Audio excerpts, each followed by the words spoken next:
بسم الله الرحمن الرحيم نحمده ونصلي على رسوله الكريم أما بعد.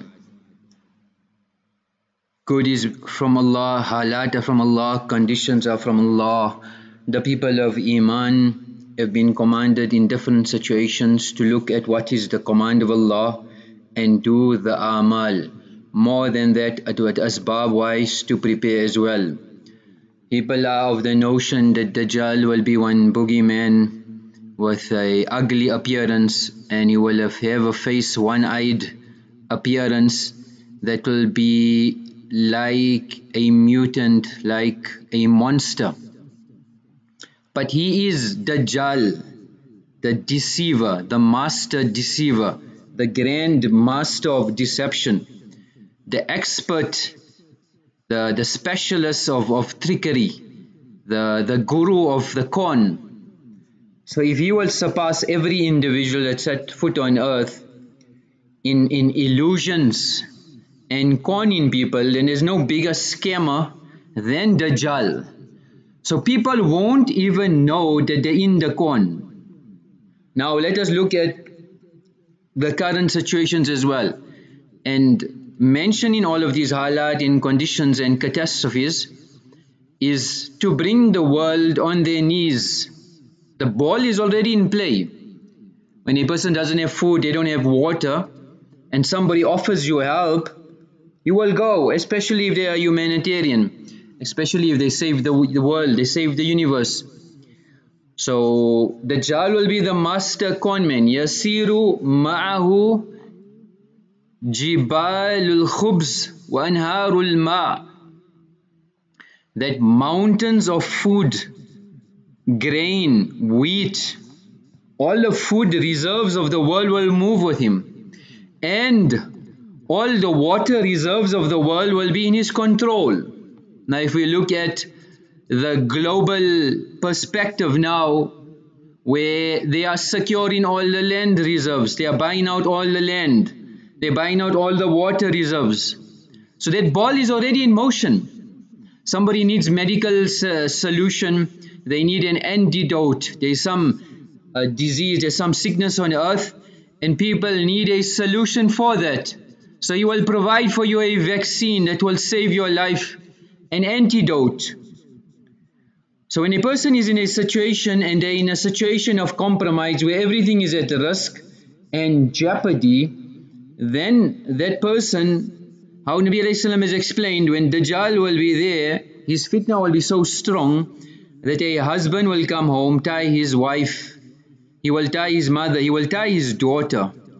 What situation they must be in, that they will be flocking to Dajjal, not listening to their own brother, their own husband, their own son. So all these systems are in play already. A person must be blindness upon blindness to not see the reality, and to not start changing our lives and making an intention that my every minute will be utilized properly. My tongue will be moist with the dhikr of Allah, my heart will be connected to Allah, my actions will be closest to Sunnah. So that's our recourse. Asbab wise, whatever needs to be done externally, that's a separate department on its own. But at least immediately from now, amal wise, we need to start engaging, increasing, optimizing, preparing. The ball is in play. Electronic currency, e-currency, where they will control you. They will press a switch and all finances will end. You will not have any option. Start taking away your land where you will not own land. So besides buying land, they will pass laws where they can confiscate, they can use, they can take ownership, they can abuse your land. They will start passing laws. Primarily they don't want any gun weapons. So implementing gun laws, gun restriction laws to stop people from owning a firearm, and start decreasing those who have firearms. So firearm laws will start getting stricter and stricter, and they look for opportunities to confiscate it. Then they will start fining people and have high levies for those people who are living off the grid. If you are not part of the grid, so if you got a solar system, you've got a borehole, you've got a generator, they'll start having high levies. If you are staying outside the cities, they will discourage that and start implementing more laws and taxes. Then they will abolish alternate subsistence farming, any alternate method where a person can be sustainable on their own. They'll want to pass laws so that system will die. So these are all the systems of Dajjal, the mini dajjals. So all these big corporations, all these governments will be mini dajjals. The internet and technology is another mini dajjal to monitor you. The economic system to control you is another mini dajjal. They will start implementing laws where they can control your religion, they can control your deen, they can control what you learn, what should be taught, what should children think to be good and not good. Again, the schooling structure will be, the education system will be another mini dajjal. And you're under their system, you're under their rules. If you don't follow, consequences will follow. You don't take the vaccine, medical aid will not cover you. State healthcare will not cover you. You don't qualify for state assistance. You don't qualify for a pension fund. You cannot get a license. You cannot travel. So they will put you in a situation where a person is forced to do and follow the agendas which they want.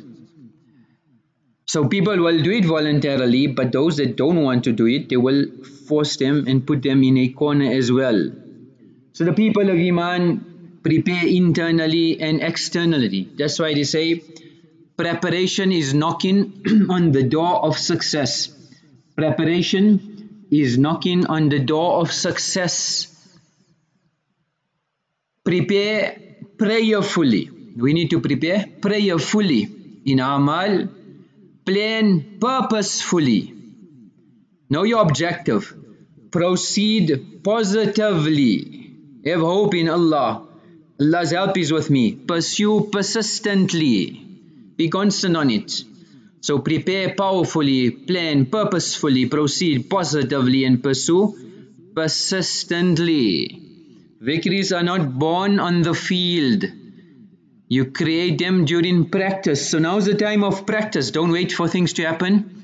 Then we helter-skelter running around looking for options. Practice like you've never won. Perform like you've never lost. So practice so much and perform so much. Get it right now. When situations are calm and stable, get it right now. Don't wait for things to happen. Otherwise, we live in this doka and this deception and this fallacy. I'll do it tomorrow. I will get it right. I will do this here. Procrastination is a great thief. He said there was a man who told his friend he wanted to marvel at his grandfather. So he said, my grandfather was such a person. He predicted in advance the very year in which he was going to die. Even more interesting enough, he knew the exact month he was going to die, the precise day when he was going to die, and even the time when he was going to die. So this was my grandfather. He was boasting, what a grandfather. And you know what? He was right on every count. He got it right. Perfect, spot on. The friend heard it. He said, hey, that's amazing. That's uncanny. That's quite bewildering. How did he know all of that? So then he said, the judge told him. The judge told him. So we live in his doka. The story seems rosy and we seem like we got it under control, but when the reality kicks in, then it'll be something else. So another aspect to look at is the cyber war and systems that control you. So the more you rely on their systems, the more they will control you. The entire structure, operational wise, critical infrastructure is in their control.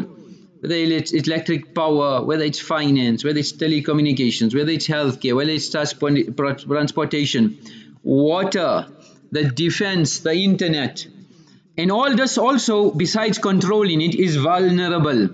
If they need to take host, if there is a certain country where they feel that there is doubt, they've already got systems in place, they've supplied the equipment, so they control it anyway. Second is they can switch it on anytime. Your water supplies, it's manned, it's computerized, they hack into your system, your defenses. Overnight, they can literally cripple an entire country by not even starting a war. So that's the new warfare. That's the new warfare, where they create technology which you are reliant on, and then they hold a switch. So, and experts are saying that an electronic attack, they call it counter-terrorism, cyber security, different fancy names, but in 15 minutes they can hack into military systems, oil refineries, control your fuel, pipelines, air traffic control. Imagine air traffic control being suspended. A complete collapse in the freight and metro rails. Trains can be derailed. Financial data can be scrambled overnight. Countries that were worth trillions overnight, worth less. The grid, immediately they can cripple the entire grid. Satellites can spin it out of control. So when that happens, then the entire society crashes, food reserves, the basic needs run out, and that's in itself a catastrophe. So that's one aspect of concern. Then biotech, that's another disaster on its own. So if we look at the last 50 years, man has manipulated plants, and they've really played with the basic molecular structure, the biodiversity. So idea was to make better foods in the name of better foods, but there are consequences. In US, the big dajjals, the food seed companies that control, they've bioteched, they've made the seed such that you cannot produce it, so you are dependent on them. So they're already controlling the food supply. Then to pass laws, etc. for the future. If we look at the genetically modified crops worldwide, US is sitting around 42%, Brazil 16%, Argentina 15%, India 6%. But that's going up by the day.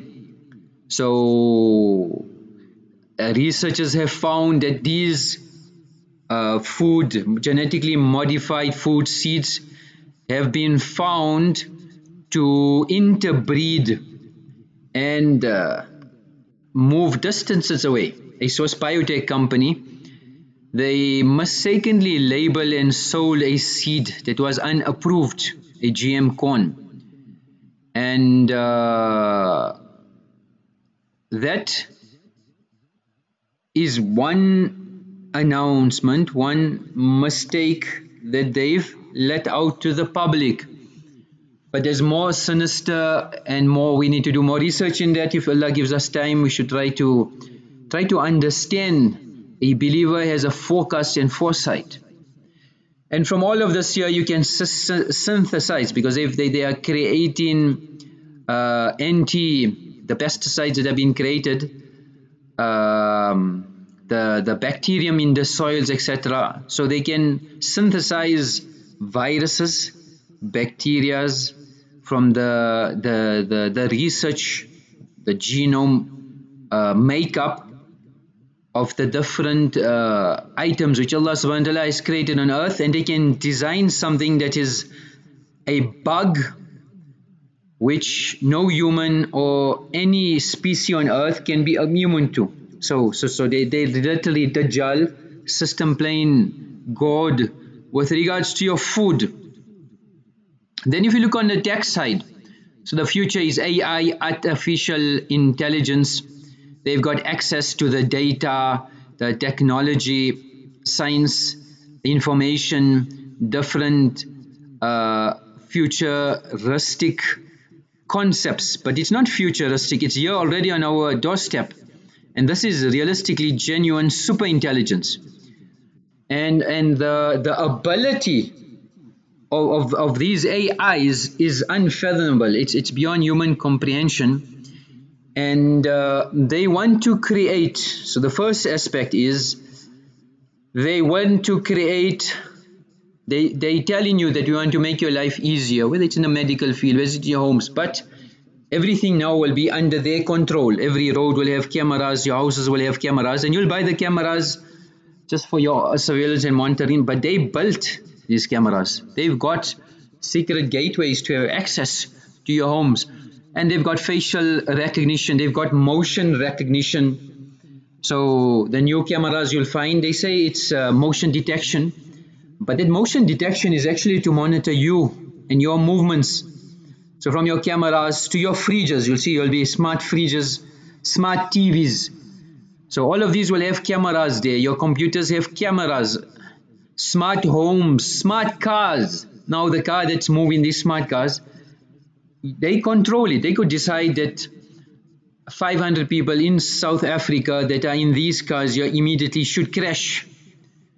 So automatic assassinations of people, when that you'll see the future will move on to smart cars, everything where it's tech orientated.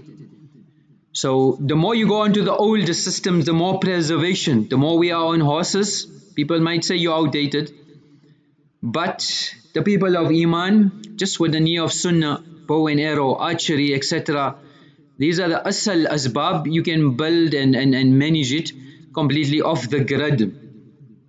China has already implemented these advanced surveillance systems where they can plot the movement of literally every person from the time he leaves his house, and that's without the structures which they've created, hacking, etc.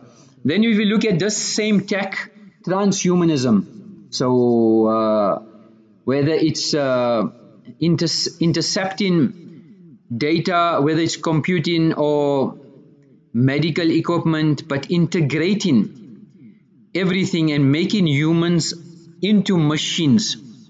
So this was discussed as well in our Qiyamah series, so we won't go much into detail, but these nanotechnology will be inserted, chips will be inserted, and when you insert these chips, then besides all the other structures which we just mentioned now, they would have some capabilities of monitoring, some capabilities of controlling, etc., etc.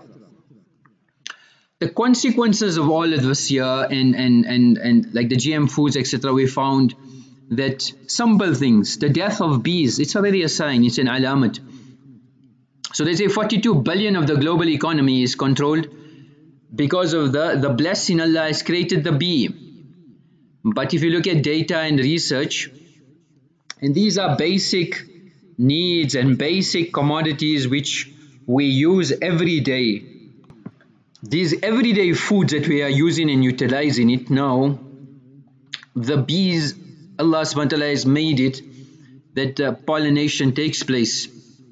So they are creating now factories, warehouses, etc., which can produce food, and they are simulating nature.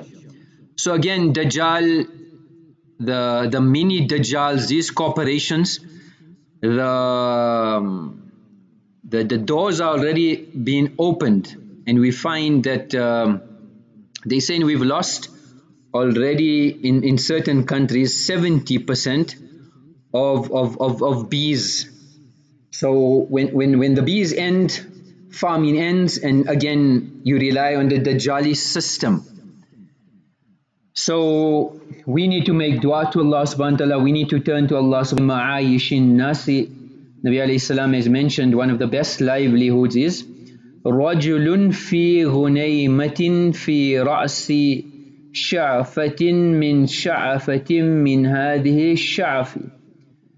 That a person has a sheep in the mountains, amongst the mountain tops of the mountains, أو بطن وادٍ, amongst the valleys, يقيم الصلاة ويؤتي الزكاة ويعبد ربه, And he performs his salah, he is particular about his zakah, he worships Allah hatta ya'tiyahu al-yaqeen, until the angel of death comes and takes his ruh.